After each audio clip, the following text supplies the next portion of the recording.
Anda terus menyimak Mata Najwa episode Gara-gara KPK. Pemirsa, serangan terhadap KPK begitu beragam, tidak hanya dialami penyidik namun juga menyasar tentunya para pimpinan.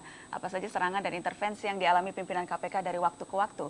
Telah hadir mantan Ketua KPK Taufikur Rahman Ruki dan mantan Wakil Ketua KPK M. Yasin. Selamat malam Pak Ruki, Pak Yasin. Selamat malam. Terima kasih sudah hadir di Mata Najwa. Saya ingin Anda berdua bercerita apa saja yang dialami. Dinamikanya tentu berbeda dari tahun ke tahun KPK. Kalau Anda Pak Ruki ketika dulu menjadi pimpinan KPK pertama, dinamikanya seperti apa yang Anda alami? Kalau kita bicara soal serangan yang dilontarkan kepada Anda dan kawan-kawan. Satu hal yang sangat menguntungkan untuk kami di KPK jilid pertama. Yang pertama? Mereka tidak kenal dan tidak tahu betul apa dan siapa itu KPK, sehingga kita dianggap enteng.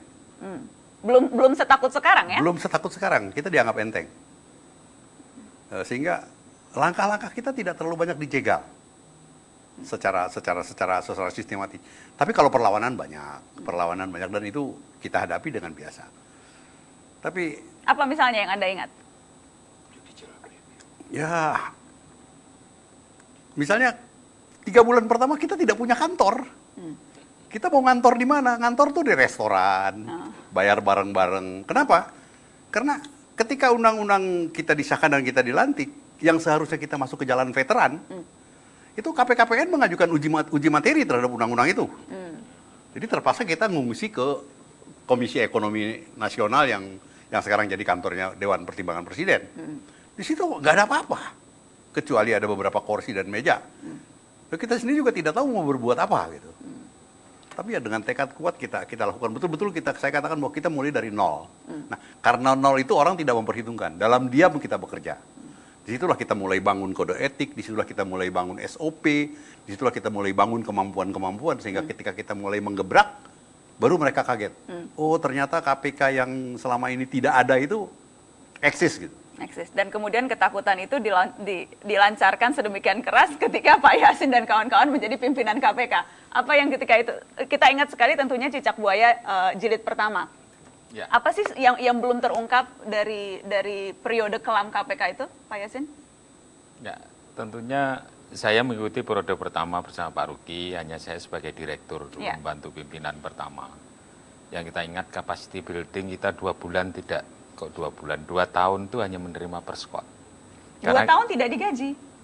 Perskot itu ya tidak banyak, jadi kurang dari 10 juta atau mungkin hanya 5 juta seingat saya itu. Dan itu selama 2 tahun karena dasar hukum untuk memberikan remunerasi bagi KPK belum ada.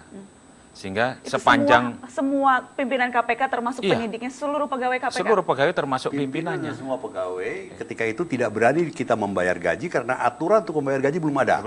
Walaupun uang sudah ada.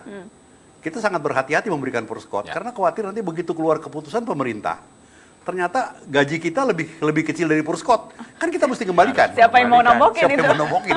Uang udah kepake. Walaupun ya.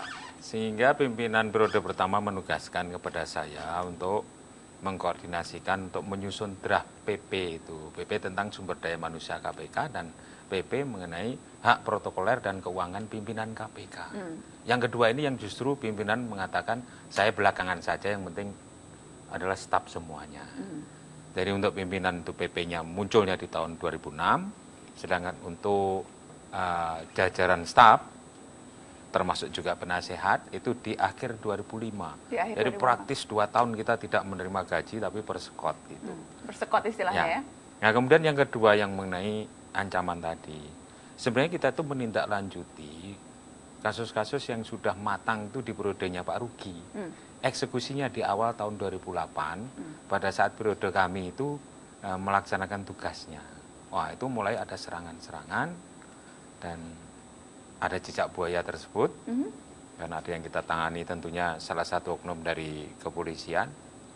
Timbullah semacam apa yang paling Anda ingat dari periode itu? Karena praktis kan kemudian 2 tahun energi betul-betul terkuras untuk cicak buaya. Ya, yang jelas kita disangkakan itu abuse of power, penyalahgunaan kekuasaan, ditambah lagi tuduhan bahwa kita menerima suap.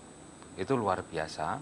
Jadi menyita energi kita harus mengungkapkan apa fakta yang ada, tapi mereka juga punya dasar-dasar yang dikemukakan sampai membuat dokumen 15 seakan-akan bahwa peristiwa itu terjadi. Seandainya tidak ada rekaman yang disetel di persidangan di Mahkamah Konstitusi atas sadapan terhadap orang-orang yang berindikasi telah menjadi tersangka itu dan kiri kanannya, maka kita tidak akan selamat pada saat itu. Tidak akan selamat. Ya, Tuhan. Nah, periode yang selanjutnya pada saat 2 rekan pimpinan saya itu ditahan, itulah yang menjadikan kita ini sangat-sangat krusial pada saat itu. Segala urusan di KPK hanya ditangani oleh 2 orang pimpinan saya dengan Pak Haryono pada saat itu. Baik, kita akan break. Nanti setelah ini saya ingin tanya soal serangan-serangan metafisik yang saya tahu juga dialami oleh Anda berdua. Sesaat lagi setelah pariwara, tetap di Mata Najwa, kami kembali setelah ini.